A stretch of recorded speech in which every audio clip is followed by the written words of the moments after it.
शासन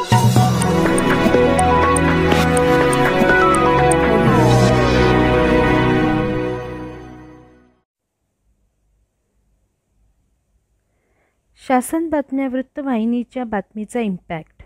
अखेर रत्नागिरी पाणीपुरवठा जलजीवन योजनेच्या कामास सुरुवात. शासन बातम्या वृत्तवाहिनीवर प्रसिद्ध झालेल्या बातमीमुळे अखेर रत्नागिरी वाटद ग्रामपंचायतीमार्फत चालवण्यात येणाऱ्या जलजीवन योजनेला पुन्हा एकदा सुरुवात झाली आहे. आमचे शासन बातम्या प्रतिनिधी श्री निलेश रहाटे यांनी सदर प्रकरणाचा पाठपुरावा केला होता. शेवटी आज त्या कामास पुन्हा एकदा सुरुवात झाली आहे. यासाठी ग्रामस्थांनी शासन बातम्या वृत्तवाहिनी तसेच प्रतिनिधी श्री निलेश रहाटे यांचे आभार मानले.